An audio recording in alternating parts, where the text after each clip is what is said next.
Bonsoir Nadine Morano, vous êtes députée européenne Les Républicains. Vous avez été députée. Vous vous seriez levée à quel moment pour dire oui ou non à la sanction?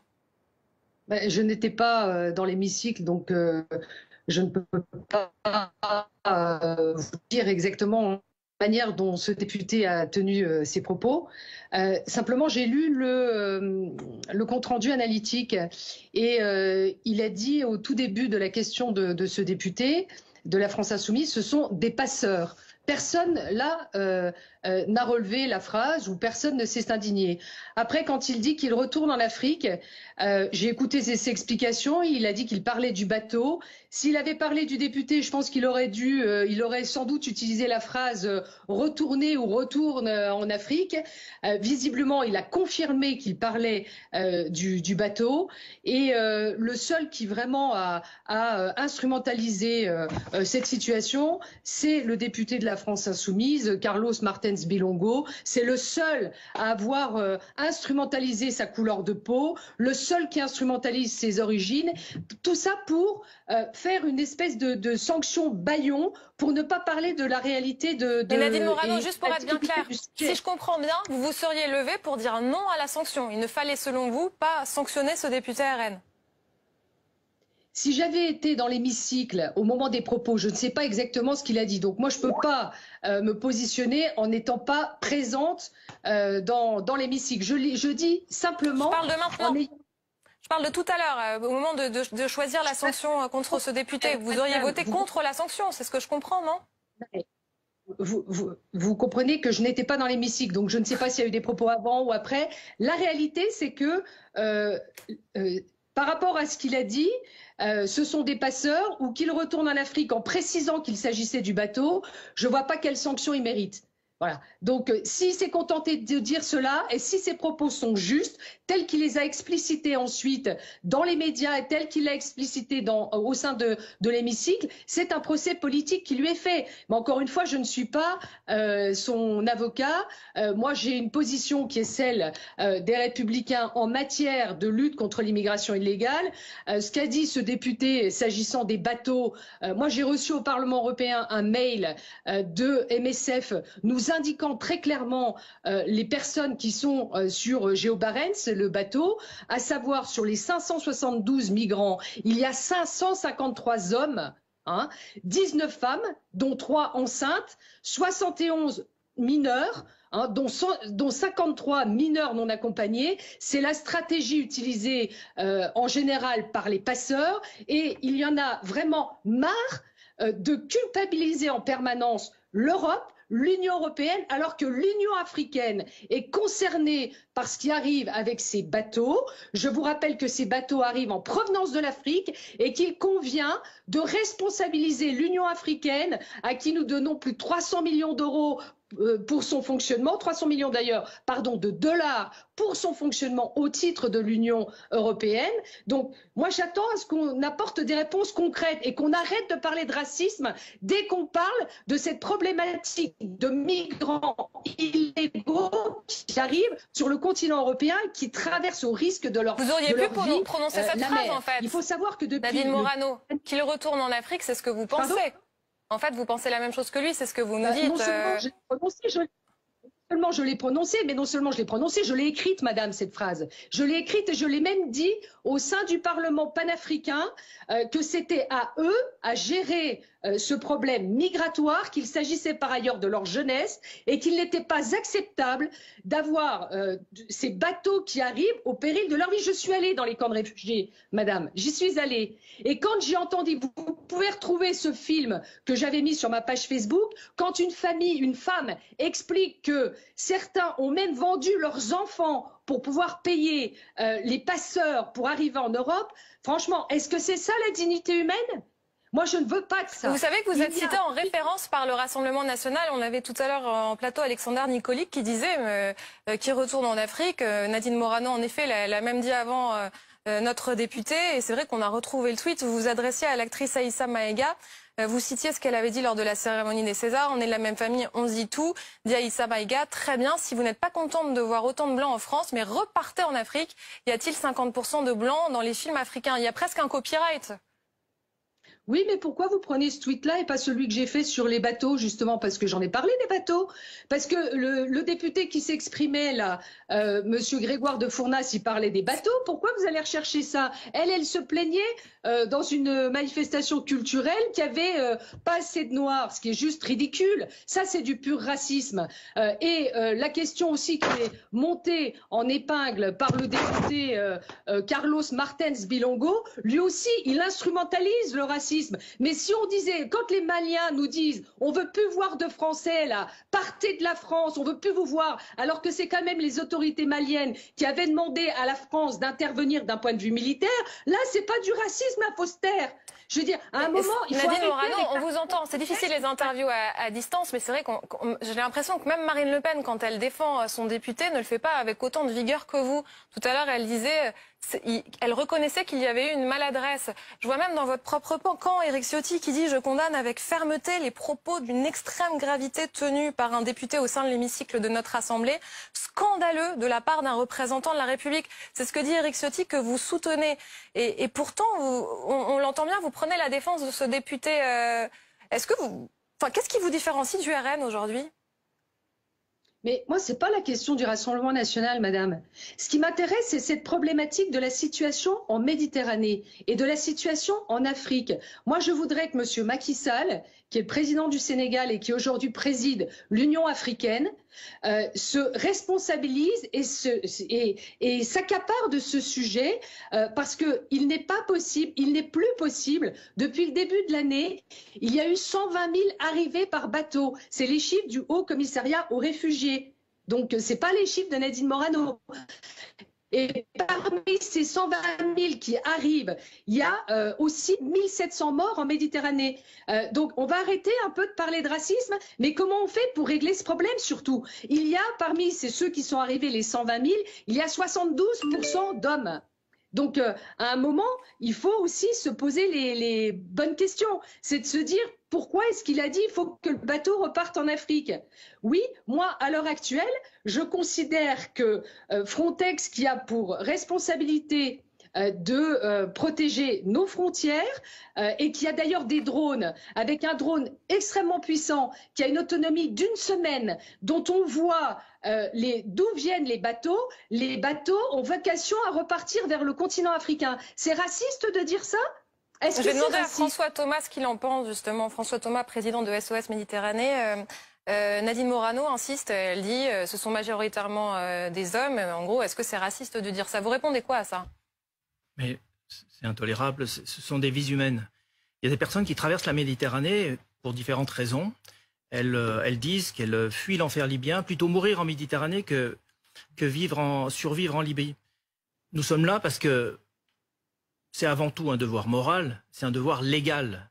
C'est le devoir de tout capitaine de navire de sauver des vies lorsqu'il y a un appel de détresse. Donc ces personnes, nous faisons des sauvetages à 50, 80 km des côtes. Et si nous ne sommes pas là, ces personnes vont se noyer. Donc oui, depuis 2014, il y a 20 000 personnes qui ont perdu la vie en Méditerranée centrale. Nous en avons sauvé 37 000 depuis le début de nos opérations. Mais ce sont des vies humaines. On parle pas de... Actuellement, sur notre bateau, il y a 234 personnes, des femmes, des enfants, des hommes. Ce sont des vies humaines, ce sont des naufragés. Et justement, Antoine Forestier, que sait-on de ce navire et des personnes qui se trouvent à bord?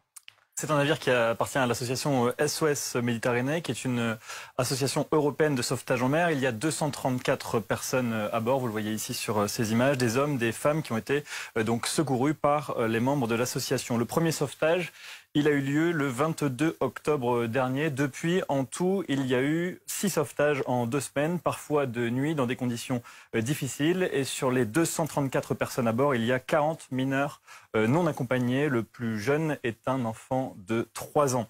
Où se situe ce bateau? Vous allez le voir sur cette carte. Hier, il était entre la Sicile et Malte. Il a un petit peu avancé depuis, il est juste ici. On l'a repéré tout à l'heure sur le site Marine Traffic. Il est en train donc de remonter le long des côtes italiennes. Il y a plusieurs choses qui inquiètent l'association. D'abord, les conditions météo qui vont se détériorer dans cette zone, du vent fort, des vagues hautes, une température en baisse et puis les provisions à bord qui commencent à manquer. Ce n'est pas le seul bateau qui attend de débarquer. Il y a également le Humanity One de l'association SOS Humanity, 179 personnes à bord, et le Geo Barents de Médecins sans frontières, 572 personnes à bord, ce qui nous fait un total sur ces 3 bateaux de 985 personnes. Et pourquoi sont-ils bloqués ? Bien parce qu'ils n'ont pas d'autorisation de débarquer. Le droit international prévoit qu'un bateau avec des naufragés à bord doit effectuer une demande d'accostage au port le plus sûr et le plus proche, en l'occurrence l'Italie. Il y a également des demandes qui ont été faites au centre de coordination maltais, demandes qui sont pour l'instant sans réponse. L'association dénonce un blocage en mer illégal et inhumain. Elle demande donc aux autres pays européens d'intervenir. C'était donc l'objet de l'intervention du député hier. Avant qu'il soit interrompu, il demandait au gouvernement français de se positionner sur cette question. Merci beaucoup Antoine. Christophe Barbier, évidemment, on a passé toute la journée à en parler, à inviter des députés RN, de la majorité aussi, Maud Bréjon est là. Je note à chaque fois un embarras en fait dans tous les camps. C'est-à-dire que quand on dit aux députés Renaissance, maintenant que faire de ce bateau et s'il accostait à Marseille, tout à coup la réponse n'est pas claire. Oui, parce qu'aucun camp n'est véritablement clair sur la politique à mener vis-à-vis de ces migrants, concrètement, point par point, détail par détail. Tout le monde a des discours théoriques, a des positions de principe, mais c'est beaucoup plus difficile quand on rentre dans le détail. Sur le sauvetage humanitaire, ce sont des hommes et des femmes qui risquent la mort, on les sauve, tout le monde est d'accord. Ça, une fois qu'ils sont sur vos bateaux, après c'est plus compliqué. Qui doit les accueillir en premier ressort, qui doit ensuite les gérer avec une clé de répartition entre les pays européens qui n'a jamais été vraiment très claire et qui n'a jamais été vraiment appliquée, là ça devient beaucoup plus compliqué. D'autant qu'une partie des pays continue de penser qu'une politique de retour de ces migrants vers leur pays d'origine doit être pensée une fois qu'on les a sauvés et qu'on les a accueillis, qu'on les a soignés. Et ça, évidemment, c'est très difficile à mettre en place. Les pays les plus modérés ont toujours dit que c'est avant la traversée de la Méditerranée que ça devait se jouer, avec des checkpoints, avec des points fixes pour les arrêter et les aider à faire demi-tour. Mais jamais personne n'a réussi à mettre en pratique cela. C'est coincé au niveau de Frontex, c'est coincé au niveau de chaque nation dans une politique claire. On voit bien que tous les protocoles dits de Dublin et d'autres sont en échec depuis des années. On est au point zéro d'une politique d'accueil, de migration, éventuellement de retour coordonnée en Europe, alors que depuis des années, les flux de migrants continuent avec les drames en Méditerranée. C'est vrai que Maud Bréjon, vous pourriez dire, faisons accoster ce navire après s'être indigné. C'est pas ce que vous dites. Il y a vraiment deux débats et deux débats qui sont très différents. Il y a d'une part ce qui s'est passé à l'Assemblée nationale. On a vécu en fait hier un triste et grand moment de clarification politique. C'était les masques qui tombaient. Marine Le Pen derrière ses discours parfois très ronronnants cache en fait un parti qui est un parti d'extrême droite, qui a toujours été un parti d'extrême droite. Et donc en fait on a un parti raciste avec des gens qui tiennent des propos racistes, ni plus ni moins. Il y a une décision exemplaire qui a été prise aujourd'hui et qui a été prise collectivement. Vos images l'ont montré. On a voté sur la sanction la plus lourde que l'Assemblée peut infliger à un député, c'est-à-dire ce qu'on appelle la censure, une exclusion de 15 jours de séance notamment, et puis des retraits sur l'indemnité parlementaire. Je constate que l'ensemble des groupes, dont le groupe Les Républicains, ont voté pour cette décision-là. Et je remercie l'ensemble de mes collègues, tout groupe confondu, pour avoir fait bloc, parce qu'au fond, derrière se joue une question de valeur. Et c'est ça qui s'est passé. Et donc c'est d'abord ça qu'il faut dénoncer. Ensuite, il y a la question du traitement migratoire. Mais c'est une autre question. Ce qui s'est passé là, les propos qui ont été tenus hier sont inadmissibles. Et on ne va pas débattre éternellement pour savoir si M. De Fournas et le Rassemblement national sont un peu, beaucoup ou passionnément racistes. C'est pas du tout ma question d'ailleurs. Exactement. Et le racisme, je terminerai là-dessus, ça n'a pas sa place dans l'Assemblée parce que ce n'est pas une opinion. C'est un délit, c'est interdit. Et c'est pour ça que ça doit être sanctionné. Ma question, c'est pourquoi cet embarras? Ensuite, écoutons le ministre des Solidarités, s'il vous plaît. Ça va nous aider à avancer dans cette discussion. Moi, je pense que ces personnes, il faut les accueillir, que ce soit en France, en Italie, en Grèce ou ailleurs, ou en Espagne. Encore une fois, c'est des personnes qui sont dans une situation humanitaire absolument épouvantable. On ne va pas les laisser mourir au milieu de la Méditerranée sur un bateau. Mais dans le contexte, est-ce que c'est pas la meilleure réponse à cette phrase de ce député du Rassemblement national que de les accueillir ? Pour moi, c'est même pas une question, c'est une question d'humanité avant tout. Et on va pas le faire. Mais on comprend pas bien votre position. Est-ce que la France est prête à les accueillir ou pas? La France, elle est prête à les accueillir comme n'importe quel pays. Voilà. Encore une fois, moi, je suis ministre des Solidarités dans ce pays. Je pense que c'est une question d'humanité. Il faut qu'on puisse accueillir ces personnes. On va pas les laisser dériver au milieu de la Méditerranée. Quand même, Anna, il est ministre et sa réponse n'est pas claire. En tout cas, j'ai pas l'impression qu'elle le soit. Non, mais il y a clairement un embarras sur cette question. C'est-à-dire que la réponse à votre question simplement posée, est-ce qu'il faut accueillir les bateaux ou pas, personne n'a une réponse totalement claire, sauf le Rassemblement national. Non, mais notez bien, bon, après vous répondrez. Clair mais praticable, voilà, c'est pas sûr. Mais voilà, mais on est d'accord. Mais ça veut dire que là, ce qui se joue, d'ailleurs, l'indignation collective et unanime contre les propos de ce député du Rassemblement national est à la mesure de l'embarras, Aurélie. C'est quand même ça qui se joue, parce que faut quand même, il y a dans toute cette passion. Et cette passion légitime autour des propos de ce député, il y a deux questions qui sont tellement mélangées qu'on n'arrive même plus à les distinguer. C'est-à-dire qu'il y a deux questions. La première question, c'est il y a la dénonciation du racisme. Et ça, évidemment, unanimement, on peut dénoncer le racisme. Et deuxième question, entremêlée avec la première, la dénonciation de l'idéologie du Rassemblement national. Et là, c'est un sujet. Alors, les deux sujets sont emmêlés, mais c'est difficile d'être totalement sûr du singulier ou du pluriel dans les propos de ce député. Moi, j'ai écouté 10 fois la bande. J'ai interrogé tous les députés que j'ai pu trouver qui avaient assisté à cette séance. Aucun, à part les députés de la France insoumise, n'est totalement sûr qu'il a parlé au singulier ou au pluriel. Alors vous allez me dire, même si c'est au pluriel, c'est abominable. Si c'est au pluriel, on touche à la dénonciation de l'idéologie qu'on peut considérer nauséabonde du Rassemblement national et des positions du Rassemblement national sur l'immigration.